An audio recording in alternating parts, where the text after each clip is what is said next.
You're listening to POV, the Portland Ovations podcast. I'm Galen Koch. It's been a difficult year for artists, performers, and makers in Maine. Even that word difficult seems insufficient to describe the effects of the pandemic on Maine's creative community. The coronavirus forced venues to shut down and made our beloved gatherings unsafe. For Portland Ovations, the disappearance of in-person live events struck at the heart of the organization's mission for community well-being. And so, like many businesses and organizations this year, Ovations continues to pivot and is now refocusing funding to support Maine artists and the creation of new and original work. Ovations' new commissioning project supports 5 performing artists living and creating in Maine, and also includes a partnership with the Abbey Museum to create a performance of Wabanaki stories for young audiences in school and family settings. Over the course of this season and into next, audiences are invited into the creative process of 5 Maine artists. Through virtual conversations and seeing works in progress, audiences gain up-close, behind-the-scenes, candid insight into the real work of creating new performance. By commissioning the creation of these performing arts experiences and sharing those works through its in-person and virtual communities, Portland Ovations not only brings the world to Maine, but brings Maine artists to the world.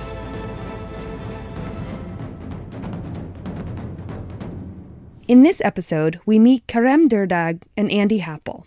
I'm Kerem. I was born and raised in Pakistan of Turkish parents. I came to the United States when I was 17 and a half. He now lives in Scarborough, Maine with his wife and children. In addition to being a poet, lyricist, and incredibly enthusiastic music fan, Kerem is the president and chief operating officer at Great Works Internet, or GWI, as it's more commonly referred. Andy Happel is a violinist, multi-instrumentalist, and composer. My name is Andy Happel, and I am a dad and a husband and a professional musician. He also teaches at Waynfleet School and in private lessons at his home in Scarborough. Kerem and Andy's friendship has a great origin story. When they were both at the University of New Hampshire, Kerem and his wife were fans of Andy's band, thanks to Gravity. My wife and I loved what they did. To this day, we still love it. And so I used to go to his concerts, and it was really a lot of fun. Many years pass, and my daughter, my oldest daughter, who ends up taking violin lessons, one day says, my teacher's the coolest guy. And I was like, oh, that's so neat. And my wife says, yeah, and without she even thinking, yeah, his name is Andy Happel. And I was like, Andy Happel? Thanks to Gravity? What the hell? And he's in Scarborough too? This is sort of this wheel of life.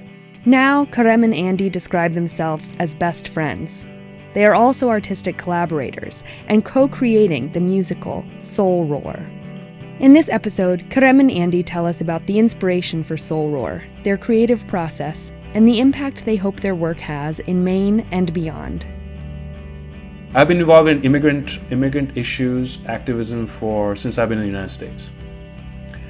And that's part of my life. And this work started as a way to express a story that I felt and continue to feel is something that's not gotten a chance to be voiced. But I think the time is appropriate and right, and it can be appreciated. So that's how I started writing this, it's this epic 30-year story of an immigrant in the United States. It's sort of a visual performance musical piece, so it's got songs, spoken word, obviously dialogue, but it has a little bit of an animation piece in it, which I'm working on. It has a mini sort of a film piece in it, which I'm working on. Most of the story thread is based on true life experiences, events that have occurred for me and my wife. And within that there's some composites of other experiences that are getting sort of interwoven in. But also those are based on what I've seen in the communities I've been part of. So the immigrant voice is very multivaried. It's very colorful.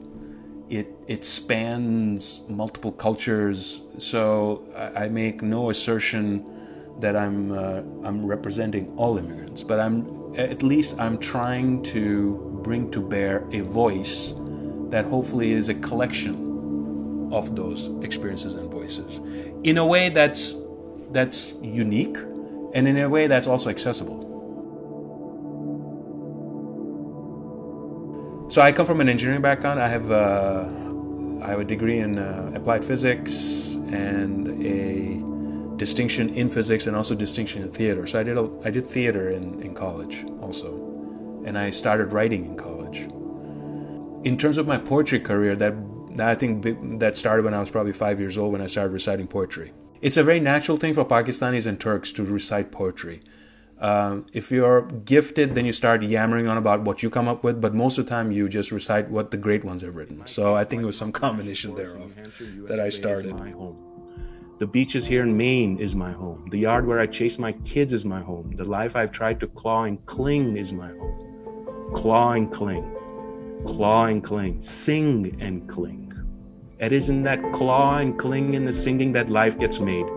When people spit at you, slap at you, tell you to go home, they did all of that to me, again and again. The bone in my ribcage is etched to the marrow with those cuts. What is home? They tell you to go home. You bear down and say, wherever is at the root of my feet is home. I tell you, where is my home? This is my home. Home is where I love. I was talking with Andy, and Andy's like, so, you're writing all these poems, blah, blah, blah. And I said, yeah, but I've been working on these songs about an immigrant singing these crazy songs. And I have this story in my head.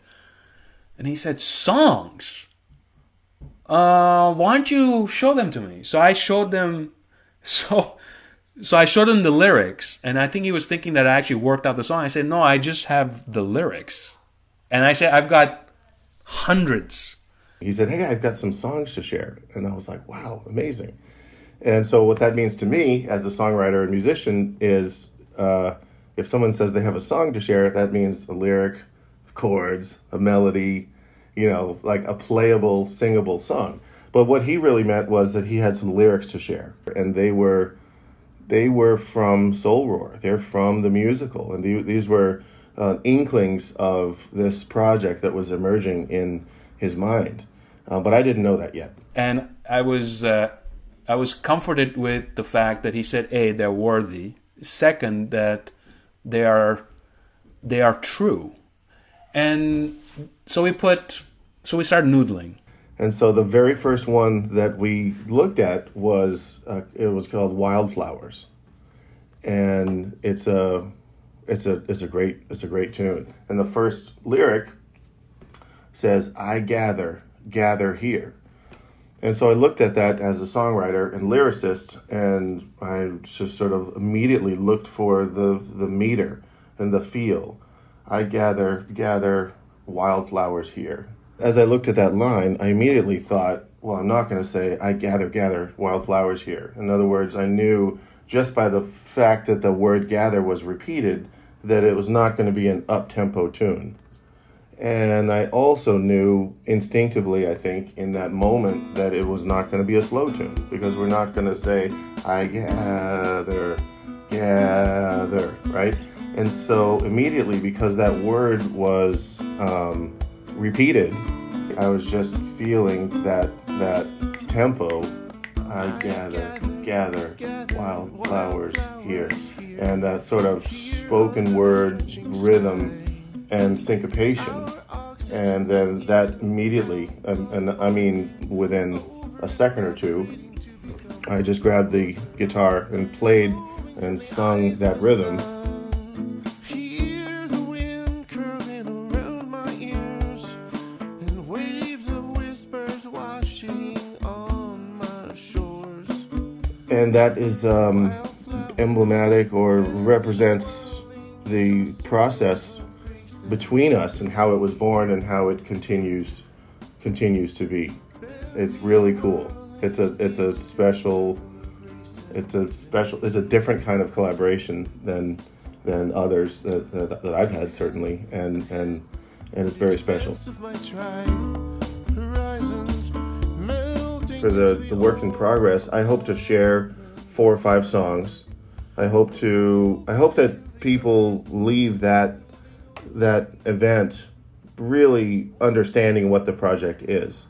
And not just understanding what it is, but having a feel for it. I hope that they leave that event saying, we have to see that. We have to see that full production when it's ready. I hope that they're left wanting more. My hope is that the audience, when and if they can listen to this thing and enjoy it, they can assign and get meaning from it that's very elemental. You know, does it capture a part of their lives in some way, or the lives of their ancestors in some way? Does it capture a small infinitesimal slice of beauty? Does it capture a small infinitesimal slice of art, of love, of grace? Those are some sort of, guideposts that have guided me. I hope it seeps into this work, and I desire, together with Andy, my dear best friend who's on this journey with me, and was writing all the music. We want the audience to interact, to not be just a unidirectional recipient of something coming their way, and we want them to shift from one terrain of experience to another terrain of experience, primarily because that's also the immigrant journey. There's some level of discomfort. There's some level of pivoting that goes on constantly in one's life. And also at the same time, there are selections and choices made that sometimes are from the human being themselves, or they're sort of externalized in. And well, these kind of art forms, I want the audience to sort of go on a little bit of a ride. Stories are important, and individual stories are important, and individual stories that allow others a window into understanding and a chance to see themselves in someone else's story is an opportunity for connection and understanding. And this story is important because it will help people see goodness in others. Any opportunity that we have to see ourselves in another character and feel goodness is important. And why do we want to tell these stories? It just so happens that this one, I think, hasn't been told. And I hope it's told in a way that's representative of millions and millions of refugee, asylee, immigrant stories that have not been told. And if they've been told, they've always been marginalized or they've been decontextualized. It's never been part of a conversation. It's one thing to read about it. It's one thing to hear about it. And it's probably one thing to see it in some medium, on television or on your computer screen. It's another thing to be in a space that is occupied by human beings that are articulating things, hopefully in some beautiful fashion, that you are interacting with. That tends to have a different way of seepage into your bloodstream. And I think that's why this is necessary.